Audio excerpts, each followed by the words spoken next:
சென்னை மௌலிவாக்கத்தில் விதிமுறைகளை மீறி கட்டப்பட்ட 11 மாடி கட்டிடத்தை இடிக்கும் பணி நாளை நடைபெறுகிறது. இதற்காக செய்யப்பட்டுள்ள ஏற்பாடுகள் குறித்து நமது செய்தியாளர் குதுப்தீனிடம் கேட்கலாம்.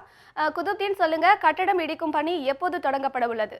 அதற்காக செய்யப்பட்டுள்ள ஏற்பாடுகள் குறித்த தகவல்களை சொல்லுங்க. அம்ருத், சென்னை போரூரை அடுத்த மௌலிவாக்கத்தில் நீங்கள் குறிப்பிட்ட இடிக்கப்படக்கூடிய கட்டடத்தின் முன்பு நான் நின்று கொண்டிருக்கின்றேன். அந்த கட்டடத்தில் தற்போது இறுதி கட்ட பணிகள் நடைபெற்று கொண்டிருக்கின்றன. இடிப்பதற்காக அங்கே இருக்கக்கூடிய பணியாளர்கள் குறிப்பிட்ட சில தூண்களில் வெடி மருந்துகளை பொருத்தி வயர்கள் மூலமாக எலக்ட்ரானிக்ஸ் முறையில் ஒரே நேரத்தில் வெடிக்கச் செய்து கட்டிடம் உள்பக்கமாக விழும் வகையில் ஏற்பாடு செய்யப்பட்டிருக்கிறது. அதற்கான ஏற்பாடுகளை சென்னை பெருநகர வளர்ச்சி குழுமம் தனியார் ஒப்பந்ததாரிடம் ஒப்படைத்து இரண்டாவது முறையாக கடந்த மாதம் இறுதியில் இந்த கட்டடம் இடிக்கப்படுவதாக இருந்தது. இந்நிலையில் நாளை பிற்பகல் 2 மணியிலிருந்து 4 மணிக்குள் இடிக்கப்படுவதாக, இரண்டாவது முறையாக இடிக்கப்படுவதற்கான இறுதிக்கட்ட பணிகள் நடைபெற்று கொண்டிருக்கின்றன.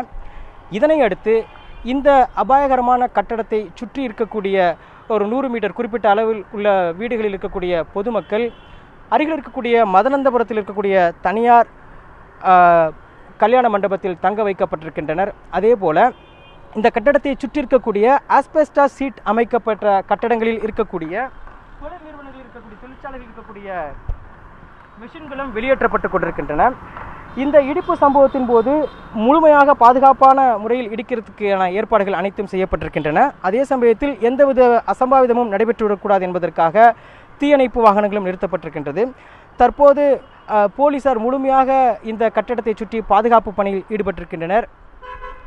இங்கு இருக்கக்கூடிய பொதுமக்களை அகற்றி அருகில் இருக்கக்கூடிய மண்டபத்தில் தங்க வைக்கப்பட்டிருக்கின்றனர். அது மட்டுமல்ல, இந்த கட்டட இடிப்பு சம்பவம் தொடர்பாக இன்றும் நாளையும் இங்கு இருக்கக்கூடிய அரசு மற்றும் தனியார் பள்ளிகளுக்கு விடுமுறை அளிக்கப்பட்டிருக்கிறது. அம்ருத், இந்த 11 மாடி கட்டடம் இடிக்கப்படுவதற்கான பின்னணி குறித்து சொல்லுங்க குதுப்தீன். அம்ருத், கடந்த 2014ஆம் ஆண்டு ஜூன் 28ஆம் தேதி இதே போன்ற 11 மாடி கட்டிடம் அருகில் இருக்கக்கூடிய இன்னொரு கட்டிடம் மழையின் காரணமாக இடிந்து விழுந்தது. இதனை அடுத்து இந்த கட்டிடம் கட்டப்பட்டிருக்கக்கூடிய சூழல் மிகவும் ஆபத்தாக இருப்பதாகவும், கட்டிட அமைப்பு கட்டிடம் கட்டிருக்கப்பட்டிருக்கக்கூடிய இடம் பாதுகாப்பில்லாத இடம் என்பதாலும் இந்த கட்டிடத்தையும் இடிக்க வேண்டும் என வழக்கு தொடரப்பட்டது. இதனைத் தொடர்ந்து உச்சநீதிமன்ற வழிகாட்டுதலின் அடிப்படையில் இன்ஜினியர்ஸ் குழு அமைக்கப்பட்டு இந்த கட்டடத்தையும் இடிப்பதற்கு முடிவு செய்யப்பட்டது. இதன் பின்னணியில் சிஎம்டிஏ சென்னை பெருநகர வளர்ச்சி குழுமம் இடிப்பதற்கான பணிகளை ஏற்பாடு செய்திருக்கின்றன.